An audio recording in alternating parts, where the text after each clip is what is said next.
Thank you for joining the Performance Management Seminars, where we tackle tough issues in performance management. My name is Victor Holman, and I am the CEO of Lifecycle Performance Professionals. We've all been in situations where we paid for services that we believe weren't delivered at an acceptable level of service, whether it was from vendors or contractors, or from business partners, or maybe it was from an internal team which we relied upon service in order to reach our own business objectives. Well, in most cases, performance wasn't delivered at an acceptable level because expectations and standards were never formally agreed upon and documented. Well, today we're going to discuss service level agreements, which are negotiated agreements between two or more parties designed to communicate things such as responsibilities and priorities and the services to be delivered. We're going to discuss when to and when not to implement an SLA. We're going to discuss some factors that affect the timeline in an SLA.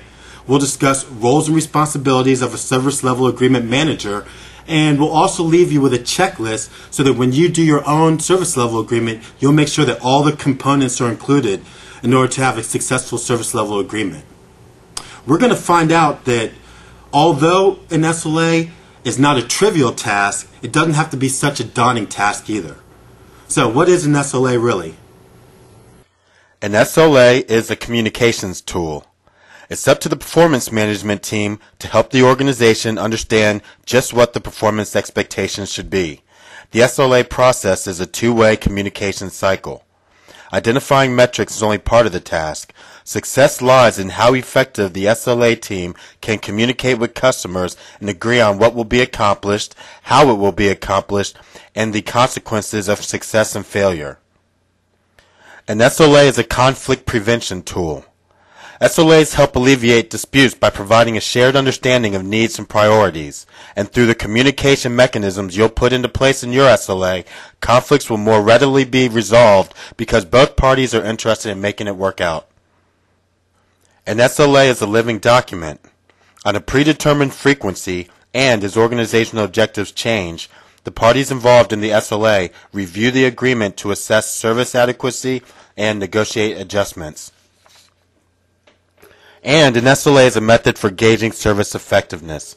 By identifying and gauging services that drive organizational objectives, service effectiveness is guaranteed if standards are aligned to goals and the service levels are met. In order to be effective, SLAs must incorporate two types of elements: service elements and management elements. Service elements cover the whats, and management elements cover the hows.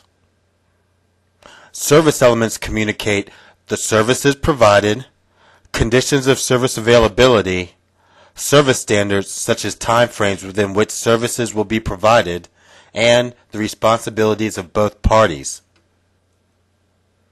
Management elements focus on how service levels will be tracked, how information about service effectiveness will be reported and addressed, how service-related disagreements will be resolved, and how the parties will review and revise the agreement.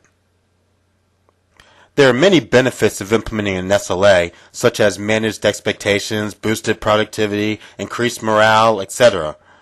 The following are situations where an organization may want to think twice before creating and implementing an SLA. If your organization lacks management elements, if customers are not an active part of consensus building, if there is not enough time or internal knowledge to implement the plan, if the SLA is not the right solution for organizational needs. And when we say that, see, organizations can improve performance and communication significantly simply by creating service standards and documenting a communication plan, and therefore an SLA may not be the right solution. Lastly, when organizational business units are not working together prior to the SLA. An organization consumed by distrust and finger-pointing must be corrected before an SLA can be successfully implemented. Now, let's discuss the service level management process. The service level management process is a 7-step process consisting of gathering background information, documenting expectations, planning the service level agreement, developing the service level agreement, generating buy-in, completing pre-implementation tasks, and implementing and managing the SLA. The first step is gathering background information. Both the customer and the service provider need to start by gathering information so that each has a solid basis from which to negotiate. Before eliciting commitments from their service provider, customers should carefully review and clarify their service needs and priorities. And before making any commitment to customers, service providers should examine their service history and determine the level of service they can realistically provide. In addition, service providers should assess customer satisfaction so as to clearly understand customer concerns and establish a baseline for assessing service improvements. Processes in the gathering phase include reviewing and clarifying service, customer needs and priorities, baselining current performance, identifying performance limitations, and communicating expectations to staff. The second step is documenting expectations. The two parties to an SLA often have different views about the role of the SLA and what it can realistically accomplish. Both sets of views may be valid, yet sufficiently different as to cause a breakdown in SLA negotiations. Before any SLA development work is done, it is advisable for the two parties to hold an open discussion to ensure that they have a basic level of agreement about the agreement. If they don't, and until they do, any further SLA effort may prove futile.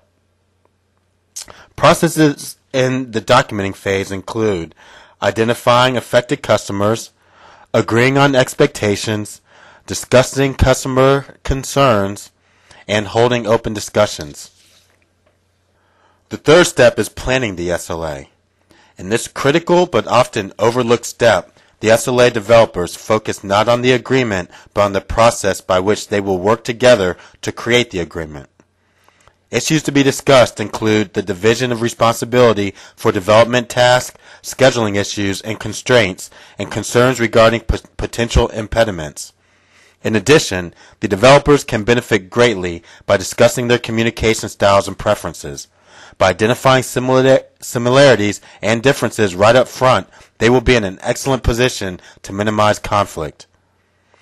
Processes in the planning phase include establishing ground rules, discussing division and responsibilities, discussing schedule issues and constraints, discussing communication styles and preferences, and identifying potential roadblocks.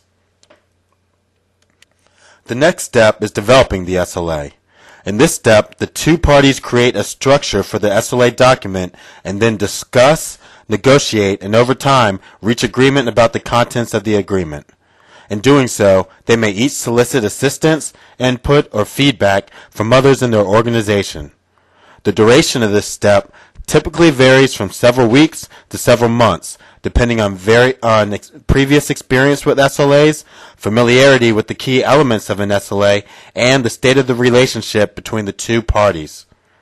Processes in the developing phase include creating SLA structure, discussing and negotiating structure, creating SLA content, soliciting input, feedback on content, and finalizing draft agreement.